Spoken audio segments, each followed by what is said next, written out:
Écoutez cette histoire. Écoutez cette histoire.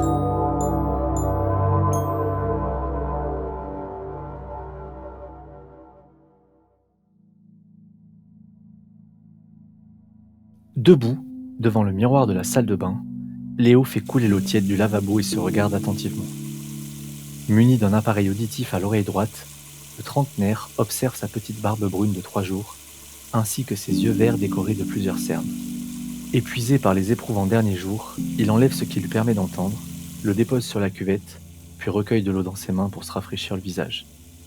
Léo cligne plusieurs fois des yeux. De nombreux souvenirs de son frère Justin lui reviennent à l'esprit, dont celui de sa peau se décomposant rapidement. Il se rappelle le message du gouvernement, diffusé le 20 avril 2022. Alerte. Ceci n'est pas un exercice. Alerte. Premier cas de YH6N1 au Québec en date d'aujourd'hui 19h. Depuis, 8000 cas déclarés. Alerte. Ceci n'est Il pas soupire, caresse son crâne dépourvu de cheveux, coupe l'eau, puis ferme les yeux. Lorsqu'il les rouvre, il sursaute. Dans le reflet du miroir, il aperçoit sa sœur derrière lui. Il fronce des sourcils dès qu'il remarque qu'elle bouge les lèvres. Il n'entend presque rien, seulement un bourdonnement sourd. Il agrippe son appareil, ne porte pas attention à la lumière rouge clignotante, le remet et se tourne. Il observe attentivement sa sœur qui a maigri de 3 tailles de pantalon depuis que l'armée gère le rationnement des habitants. Elle s'est rasé la tête, disant être tannée de ne pas avoir de shampoing. Depuis la quarantaine forcée et la loi martiale déclarée, les militaires fournissent rarement ce genre de luxe à cheveux. « Justin revient du vaccin dans pas long. T'imagines ?» mentionne-t-elle énergique. « Oui, c'est vraiment formidable. Ça m'inquiétait de le voir dans cet état. Je sais, c'était très difficile, mais le vaccin B219 va enfin régler ça. » « Oui, normalement. » Surprise, Johanny s'adosse contre le mur de la salle de bain et croise les bras. « Quoi ?» demande Léo voyant le regard de sa sœur. « Normalement ? T'as pas l'air sûr. » Ben, c'est juste que le vaccin est sorti très rapidement, v'là une semaine. Ils disaient qu'ils avaient encore rien pour vaincre le virus, et là, pouf, il apparaît comme par magie. T'aurais aimé que ça prenne plus de temps ? Non, mais non, franchement. C'est juste que je ne crois pas que la guérison va être une partie de plaisir. Ah, ça c'est sûr que ce sera pas facile. La liste des effets secondaires est tellement énorme. Je pense à ça. On a quand même été chanceux dans la malchance de Justin. Pourquoi ça ? Le fait qu'il soit seulement porteur et non transmetteur du virus ? Au moins... Anxieuse, elle prend une longue inspiration et sort de la pièce. « Tu viens ? L'armée nous a livré autre chose que des conserves ce matin, » déclare-t-elle soudainement enjouée. « Ah ouais ? C'est étrange. Comme un dernier repas, » ironise-t-il. « T'es con, on dit pas des choses comme ça. Tu sais bien, depuis mon accident, je dis pas mal de niaiseries. » Ça t'a pas juste rendu sourd, ça t'a rendu... Exact. Étonné par la nourriture sur la table, Léo prend place sur l'une des chaises de la salle à manger. Il regarde l'énorme poulet situé au milieu de la table et sourit. Ok, j'avoue, ils nous ont gâtés ce matin. Ça va changer des raviolis. Je sais, c'est une belle journée. Enfin, on va commencer à revenir à la normale. Je le sens. Léo peut entrevoir la télévision du salon et regarde le reportage en direct pendant quelques instants. Il demande d'une voix inquiète. Justin revenait ici ? Oui, papa m'a texté tantôt, il a été vacciné, il ne devrait pas tarder. Parfait, parce que ça a l'air mouvementé au centre de vaccination. Ah oui ? Curieuse, elle prend la télécommande et monte le volume. La voix de l'animatrice résonne dans l'appartement. On ne sait pas trop ce qu'il se passe dans la tente de vaccination, on dirait des cris.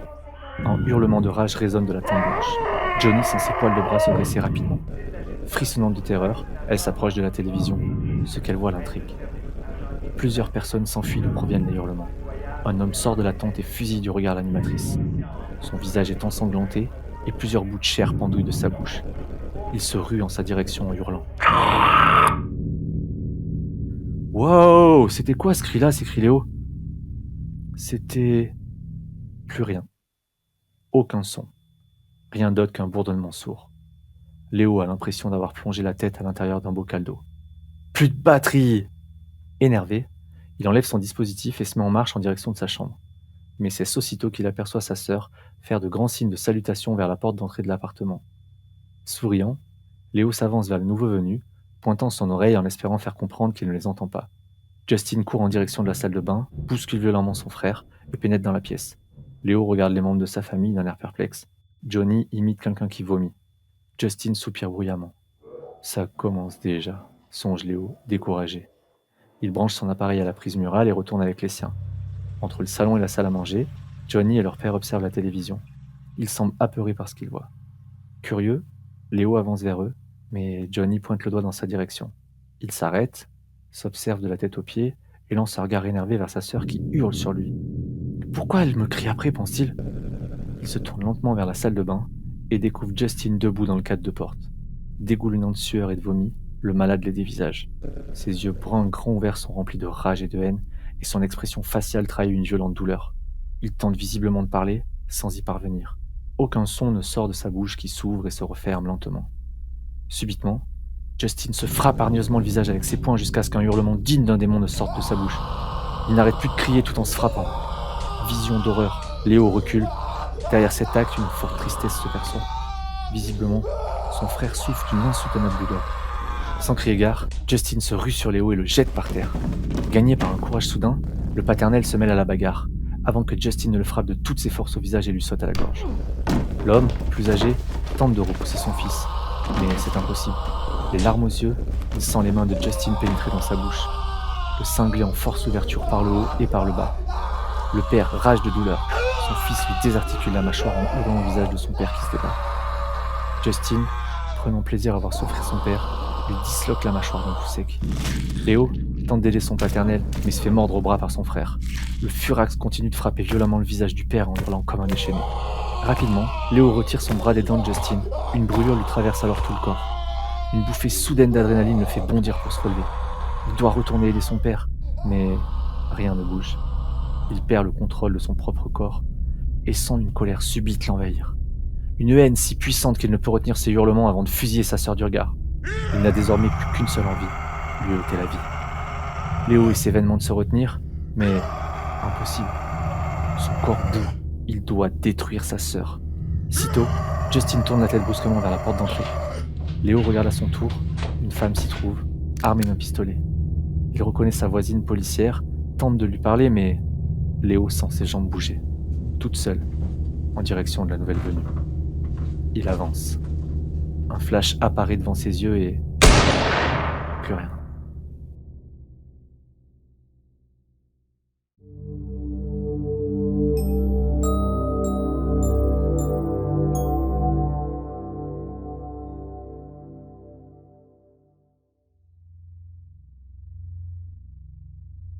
Vous venez d'entendre B219, jour 0, Léo.